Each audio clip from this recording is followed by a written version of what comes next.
नमस्कार and I welcome to all of you in Global Lookout. दोस्तों, आज के टाइम पे जो चीज़ इंडिया की सिक्योरिटी के लिए सबसे बड़ी मुसीबत बनी हुई है वो है चाइनीज शिप की प्रेजेंस इंडियन ओशियन रीजन में। मुझे ये कहने में बिल्कुल भी हिचकिचाहट नहीं है कि ये चीज़ इंडिया को थोड़ा बहुत एंशियस करता होगा। हाल में हुआ क्या है कि 15-16 दिसंबर को इंडिया अपनी मोस्ट फॉर्मिडेबल मिसाइल अग्नि 5 को टेस्ट करने वाला था अब्दुल कलाम आइसलैंड से, जो कि उड़ीसा के कोस्ट पे है।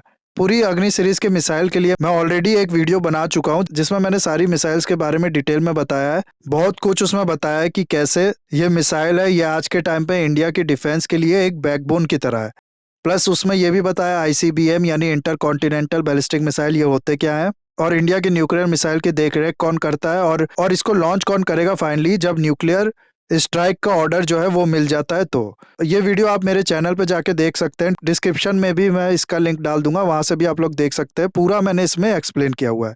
नाउ अब हुआ क्या है कि 15-16 दिसंबर को इंडिया अपने इस मिसाइल का टेस्ट करने वाला था। जब तक होता क्या है कि इंडिया को पता चलता है कि चाइना की जो स्पाई शिप है युआंग वांग 5 वो इंडियन ओशियन में ही है। जिसके बाद ये भी एक्सपेक्ट किया जा रहा है कि हो सकता है इंडिया को अपना ये जो टेस्ट है ये थोड़े दिन के लिए डिले करना पड़े। तो इस वीडियो में हम लोग देखेंगे इसी चीज के बारे में कि चाइना की ये जो शिप है ये क्यों इंडिया को एंशियस करती है, प्लस अग्नि 5 मिसाइल के बारे में हम लोग और डिटेल में देखेंगे इस वीडियो में, और इसको क्यों अब तक का सबसे फॉर्मिडेबल मिसाइल कहा जाता है इंडिया का, ये भी देखेंगे। ये सब प्लस और भी बहुत कुछ आप लोग को जानने को मिलेगा इस वीडियो में। बस आपको एंड तक बने रहना है, और अगर वीडियो अच्छा लगे तो लाइक कमेंट शेयर सब्सक्राइब जरूर करना है।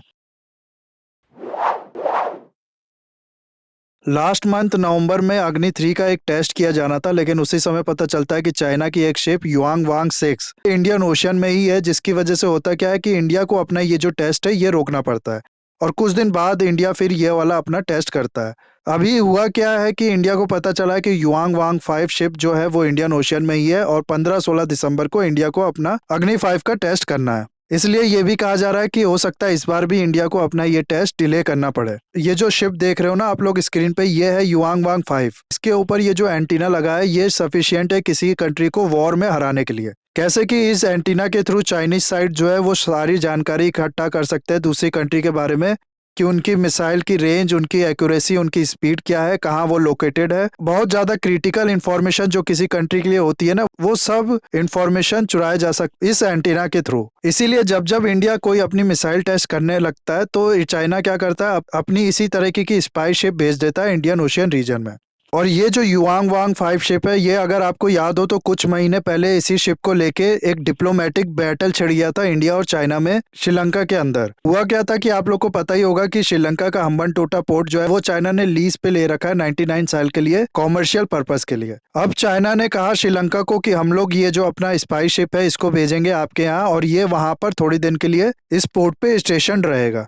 इंडिया ने इस पे अपनी आपत्ति जताई, और दोनों इंडिया और चाइना अपने अपने तरीके से श्रीलंका को मनाने में लग गए कि वो उनके फेवर में काम करे। हालांकि शुरुआत में तो श्रीलंका ने मना कर दिया था चाइनीज शिप को कि नहीं, हम लोग नहीं स्टेशन करने देंगे ये शिप हम्बनटोटा पोर्ट पे, लेकिन बाद में चाइना ने अपना ये शिप जो है वो स्टेशन करा ही लिया, और कुछ दिन तक ये शिप जो है वो इंडिया के बहुत पास हम्बनटोटा पे रहा और फिर वहां से चला गया। तो ये जो पूरा इंसिडेंट है यही अपने आप में बताती है कि ये शिप कितना ज्यादा परेशान कर सकती है इंडिया को। दूसरा, इंडिया के लिए एक और बड़ी मुसीबत यह है कि इंडियन ओशियन रीजन में जैसे चाइना ने श्रीलंका का पोर्ट ले लिया लीज पे, जिबूती में अपना मिलिट्री बेस बना लिया, और भी बहुत जगह चाइना जो है अपनी मिलिट्री प्रेजेंस बनाने के लिए लगातार कोशिश कर रहा है। कंबोडिया में भी ऐसा कहा जा रहा है कि चाइना अपना पोर्ट डेवलप कर रहा है। फिर ईस्ट अफ्रीकन कंट्रीज में और जो छोटे मोटे आइसलैंड्स है इंडियन ओशियन रीजन में, वहां भी चाइना डिप्लोमेटिकली स्ट्रगल कर रहा है कि कैसे उनको प्रेजेंस मिल जाए। अब इंडिया को इससे डर है कि कहीं ऐसा ना हो कि चाइना ऐसे ही धीरे धीरे अपनी प्रेजेंस बनाते हुए इंडियन ओशियन रीजन में एक डोमिनेंट फैक्टर बन जाए, जहां पे इंडिया ट्रेडिशनली अपना इन्फ्लुएंस एंजॉय करता है। तो ऐसा अगर चाइना कर लेता है तो वो इंडिया पे बहुत ज्यादा हावी होने लगेगा। इंडिया के नॉर्थ में उसकी आर्मी और साउथ में उसकी नेवी के प्रेजेंस बनी रहेगी। तरीके से हर तरफ से घिर जाएगा इंडिया। हालांकि इंडिया की जो मिलिट्री है वो कमजोर नहीं है, वो भी मुंह तोड़ जवाब दे सकती है, लेकिन उससे पहले जरूरत है कि हम लोग डिप्लोमेटिकली भी चाइना को मात दें। और इसीलिए ये जो डिप्लोमेटिक बैटल की मैंने बात की ये अभी भी चल रही है। ऐसा नहीं है कि उसी टाइम पे सिर्फ श्रीलंका में ही ये चल रही है, जबकि इंडियन ओशियन रीजन में लगभग सारी कंट्रीज के अंदर जो इंपॉर्टेंट है वहां पर इंडिया और चाइना में डिप्लोमेटिक बैटल चल रही है। रिसेंटली चाइना ने अपना एक इंडियन ओशियन ग्रुप भी बनाया था, जिसके बारे में भी मैं वीडियो बना चुका हूँ। उसका लिंक भी मैं डाल दूंगा डिस्क्रिप्शन में, वो भी आप लोग देख सकते हैं। उसमें चाइना ने इंडिया को इन्वाइट ही नहीं किया था। तो दोनों कंट्रीज अपना इन्फ्लुएंस बढ़ाने और दूसरी कंट्री के इन्फ्लुएंस को कम करने में लगी हुई हैं, और कोई एक कंट्री अगर ऐसा कर लेती है सक्सेसफुली तो वो बहुत ज्यादा दबाव बना पाएगी दूसरी कंट्री पे। नाउ अब आ जाते हैं हमारी जो मिसाइल है अग्नि 5 उस पे। अग्नि सीरीज की सारी मिसाइल जो है ये न्यूक्लियर कैपेबल मिसाइल है। इसमें अग्नि 5 जो है, इस मिसाइल को इंटर कॉन्टिनेंटल बैलिस्टिक मिसाइल के रेंज में रखा जाता है। दरअसल इंटर कॉन्टिनेंटल बैलिस्टिक मिसाइल जो होते हैं, इनकी जो रेंज होती है वो 5500 किलोमीटर से ज्यादा की होती है, और ये अग्नि 5 की जो रेंज है ये 5000 से लेकर 5500 किलोमीटर के बीच में कहा जा रहा है। और कुछ एक्सपर्ट्स का ये भी कहना है कि इसकी रेंज इससे कई ज्यादा है, लगभग 8000 किलोमीटर तक की है। इसलिए इसको आईसीबीएम के कैटेगरी में रखा जाता है, और हम लोग भी इसी कैटेगरी में इसको मान के चलेंगे। ये एक 3 stage road mobile solid fuelled based missile है। रोड मोबाइल का मतलब है इसको ट्रक से एक जगह से दूसरी जगह पे ले जाया जा सकता है और कैनिस्टर से लॉन्च किया जा सकता है। 19 अप्रैल 2012 को इसका पहला टेस्ट किया गया था,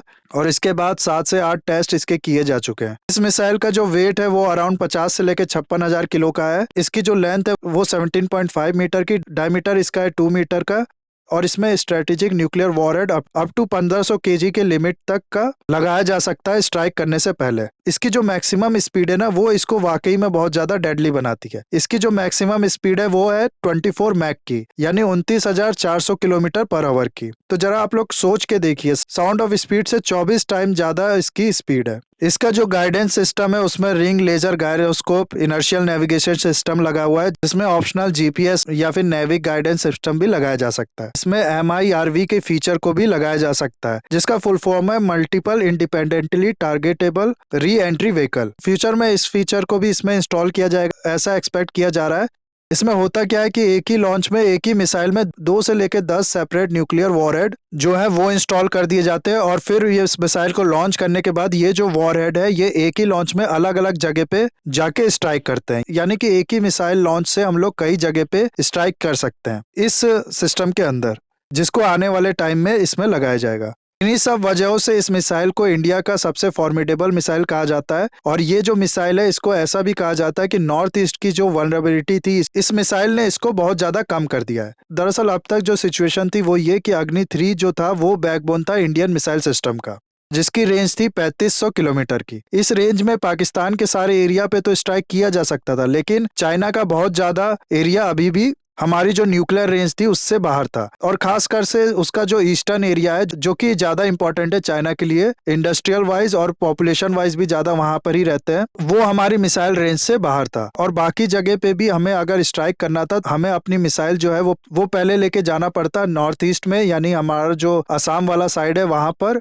और वहां से फिर हम लोग स्ट्राइक करते हैं, क्योंकि रेंज कम थी हमारी मिसाइल की। ऐसे में चांसेस था कि चाइना के लिए बहुत आसान पड़ता कि वो हमारी मिसाइल को नॉर्थ ईस्ट में डिस्ट्रॉय भी कर सकता था। अब ये जो मिसाइल है अग्नि 5, इसके इंडक्शन के बाद क्या होगा कि हम लोग इंडिया के मेनलैंड से ही चाइना पे मिसाइल दाग सकते हैं, और वो भी चाइना के लार्जर पार्ट पे।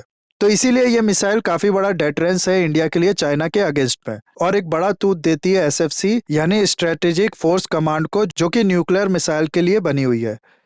तो इतना ही था गाइस इस वीडियो में। आई होप ये वीडियो आपको अच्छा लगा होगा। इसे लाइक कमेंट शेयर सब्सक्राइब जरूर कीजिएगा। That's all, have a nice day, take care.